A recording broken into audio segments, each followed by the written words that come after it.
Alright, this video is going to help you complete the 5.2 North and South assignment that you have to complete. It's a 100-point assignment, so it's an important one not to miss and to do your best on. And we are going to go through the directions and the information to help you be successful on this assignment today. Okay, so first of all, we're in the 5.01 lesson, Comparing and Contrasting. And in this assignment, first of all, this is just an introduction to Unit 5. And then it says, in this lesson you will gather and organize information about life in the North and South in the early 1800s. Plan an essay and write a thesis statement for the essay. However, one thing it does not include are the page numbers where you already have read about life in the North and the South. That was something that you read about in Unit 4 in one of the prior lessons. So today I would like to go back and review the lesson from before in Unit 4 that talks about life in the North and the South during this time period of U.S. history. So if you are confident and you remember that information from the prior lesson, you can just go ahead and watch the next video that talks about completing this assignment. But if not, we're going to read through the pages in the textbook that talk about life in the North and the South during this time in U.S. history in the early to mid 1800s. So the beginning here is on page 306, and you can see the name of this chapter is Changing Sectional Identities. So that means we're starting to see more differences between the North and the South part of the United States. This first part is just an introduction to a particular family, a little information there. We're just going to kind of skim through that. And look here where it says still a nation of farmers. And we're just going to skim through that as well. And I'll summarize what it's trying to say. And it's talking about a little diary entry of this particular family and some of their daily activities. But here we are going to just summarize now and read a little bit more thoroughly in this paragraph here that I just highlighted. In the first half of the 19th century, and that means the early part, the first half of the 1800s, advancements in technology and transportation that would later transform America into a modern industrialized nation were just in their beginning stages. In the early to mid 1800s, America remained an overwhelmingly rural country with agriculture driving the economy. Back in 1782, Thomas Jefferson had celebrated America's farmers. Those who labor in the earth are the chosen people of God, he wrote. 50 years on, many Americans still cherish Jefferson's agrarian vision with its rosy, idealized picture of self-sufficient farmers producing a tangible product, unlike bankers and merchants, and living simple, natural lives, sheltered from the corruption and wickedness of the day. Because if you remember, in the prior lessons, we talked about how more people were working in factories and how that was starting to change the landscape of the United States. More factories were developing in the northern states versus the south, because the north, especially the New England area there up at the top of the eastern part of the country, they were not well suited to large spread agriculture. So sometimes we get in our minds that everything in the north was all cities and everybody was working in factories. And this is kind of to reemphasize that not everybody was working in a factory. Still, the majority of people in the United States were farming. So that is a similarity between the north and the south. They still were mostly a nation of farmers. Now we're going to read a little bit about the life on the farm.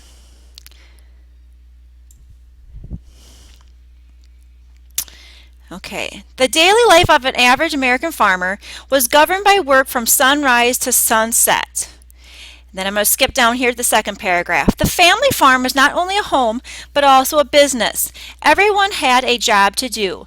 Men and teenage boys cleared the land of rocks, trees, and stumps, plowed and weeded the fields, seeded the fields, chopped wood, and tended livestock. Women and older girls did housework, cooking, cleaning, sewing, and mending. While they also milked the cows, fed the chickens, grew vegetables, wove cloth, and made soap. Boy, I can't read very well. Soap, candles, butter, and cheese for household use. Younger children and farm families often had many because they needed the extra hands pitched in too. Children on a 19th century farm joined the working world at a young age. Schools, where they existed, scheduled classes around the agricultural season so young pupils would be free to help their parents. On these family farms, there were few material comforts. Indoor plumbing was extremely rare. Women carried water from nearby streams or wells for washing and cooking, and family members relieved themselves in chamber pots, privies, which are outhouses, or in the woods. That's talking about, yes, going to the bathroom outside. Houses were small and not insulated. The only fire for the whole house was the kitchen stove, around which we had in which hard zero weather, all the family or 10 persons shivered, and beneath which the morning we found our socks and coarse, soggy boots frozen solid. It really reminds me, if you are familiar with the Little House on the Prairie stories, that's what just speaks to me, thinking of Laura Ingalls and Mom and Pa and their little log cabins. And this was very similar to the way of life in that time. Mass-produced shoes came in only 3 sizes: men, women, and children. The factory-made shoes were affordable but uncomfortable, so most farmers went barefoot in all but the coldest weather. Men and women had 2 sets of everyday clothes at most. Even though the fieldwork made these clothes dirty and sweaty, farm families rarely washed their garments more than once a week. Family members might have a fancier outfit set aside for church and special occasions. Hard as it was, farm life offered some joys. Evenings often allowed time for reading or games, and neighbors frequently came together for barn dances, school spelling bees, or potluck suppers.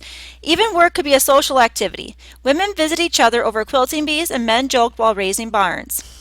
For people whose livelihoods and routines were bound to the soil and the sky, the beauty of nature could offer solace. Okay, stopping there, and then we're going to start with the changes in the north. All right, now for changes in the north. So these are going to be some of the differences we're going to start to look at now between the north and the south. Although America remained overwhelmingly rural, urban populations and industry increased in the first half of the 1800s. Across the north and west, villages and farms began to give way to cities. Some urban areas, as many as half the new residents were immigrant. Let me start over. In some urban areas, as many as half the new residents were immigrants from Europe, but a growing number came from the American countryside. Many young women and men longed to escape farm life with its backbreaking labor, rough ways, and isolation. City jobs paid as well or better than farm work without the endless toil. So seeking work, a measure of independence, and some modern comforts, young people left their homes on the farm and headed for the cities. Life in the growing cities. Most Northerners, like their countrymen across the nation, stayed in the fields. By 1840, the North still claimed more farms than factory workers. Nevertheless, in factories and foundries, clocks and construction sites, and ironworks and print shops, enterprising and adventurous ex-farm boys and girls, both from America and abroad, seized new opportunities in the cities. So we see in the North, there were still more farms, but the factories were starting to pull people away from their farm jobs and that way of life into new opportunities into the cities and in the factories. In 1820, only 7% of the population lived in cities of 2,500 or more. By 1860, nearly 20% of the Americans clustered in urban areas, mostly in the North and the West. A few cities emerged in the South, but they grew much more slowly than their northern and western counterparts. And why might you think that is? If you answer because the economy in the South was better suited for farming, that's probably correct.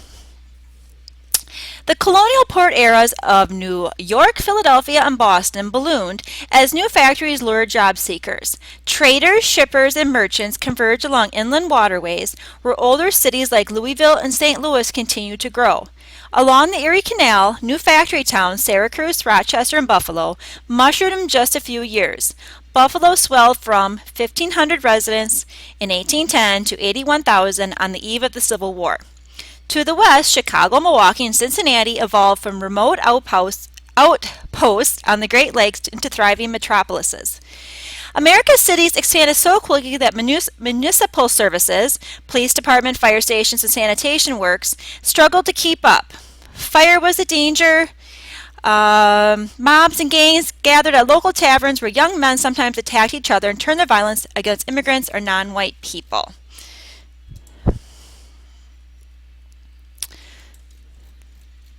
Before modern sanitation and sewer system, pollution and waste spread a thick layer of filth over American cities.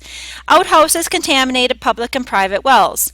Horses dropped manure on the streets. City dwellers emptied their garbage and chamber pots into the sidewalks. Some kept animals in their backyards.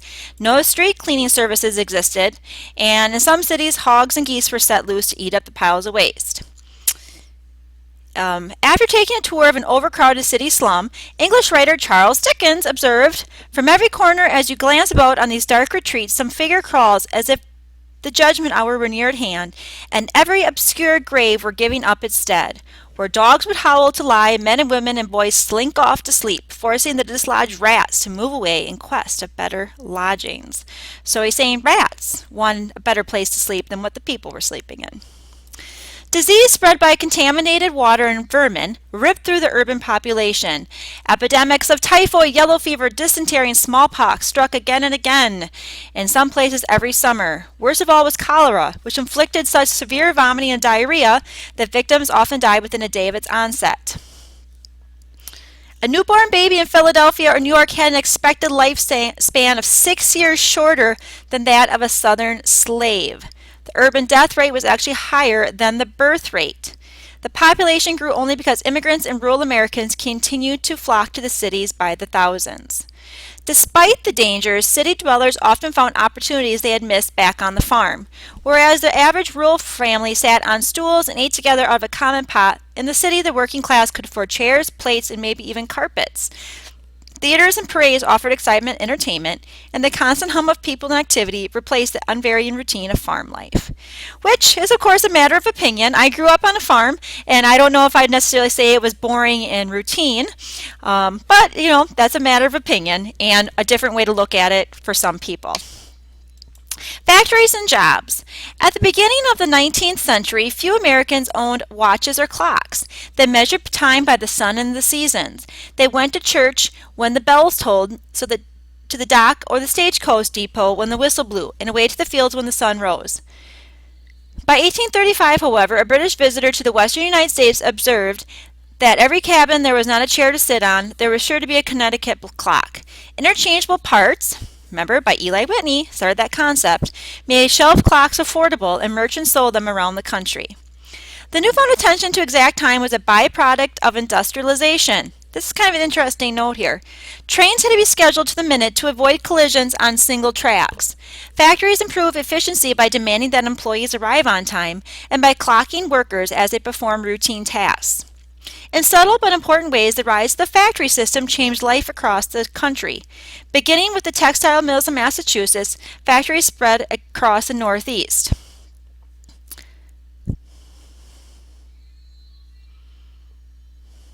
Various causes spurred the growth of factories, including expanding transportation system, growing markets, steam power, and technical innovations.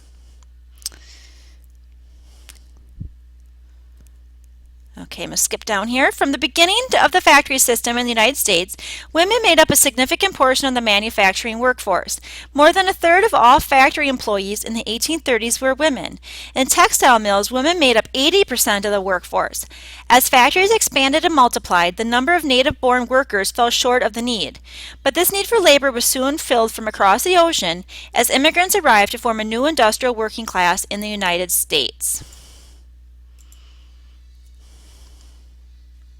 And then we go on to the new wave of immigrants. And we already did an assignment. That was your letter home, the 4.10 graded assignment. But let's just kind of summarize here. Where were most of the immigrants settling? They were settling in the cities of the North because of the opportunity for jobs. So if you're comparing and contrasting the North and the South, you might want to bring up that many immigrants, a difference was that many of the immigrants were settling in the North because of the availability for jobs. If they settled in the South, they'd be competing against slaves for jobs. And you know how that was probably going to work out for people seeking jobs.